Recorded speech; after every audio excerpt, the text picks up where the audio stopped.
Hello students, good morning. कैसे हैं आप? उम्मीद करता हूँ आप बिल्कुल स्वस्थ होंगे।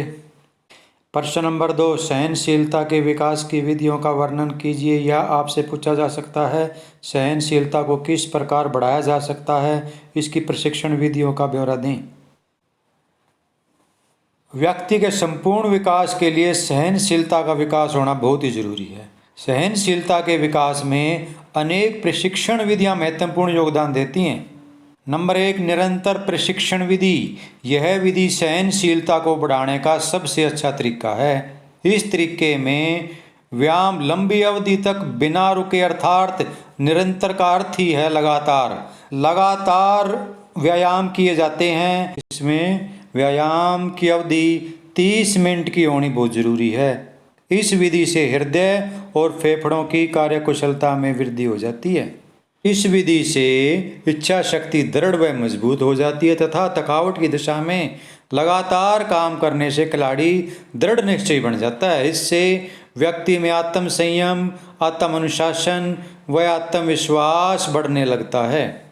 नंबर 2, अंतराल प्रशिक्षण विधि। एथलेटिक कोच बकीला की यह विधि प्रयास, पुनः शक्ति प्राप्ति, फिर प्रयास व पुनः शक्ति प्राप्ति के सिद्धांत पर आधारित है। इस विधि का प्रयोग गति तथा सहनशीलता के विकास के लिए होता है।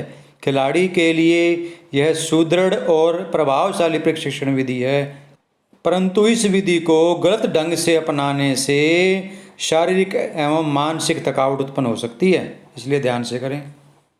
नंबर 3, फोर्ट लेग प्रशिक्षण विधि।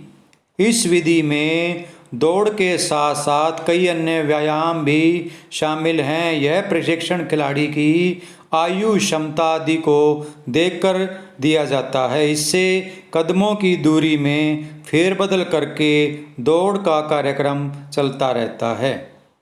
जैसे भागते भागते जमीन से कोई वस्तु उठाना आदि, बैठक लगाना, एक टांग से दौड़ना, दोनों टांगों से कूद लगाना, हाथ ऊपर करके भागना आदि इसके उदाहरण हैं। खिलाड़ी अपनी इच्छा अनुसार गति तथा अन्य व्यायाम में फेरबदल कर सकता है। इस विधि में थकावट का अनुभव नहीं होता।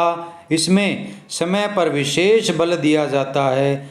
इस विधि से खिलाड़ी में अधिक शक्ति तथा ताकत बनाई जा सकती है।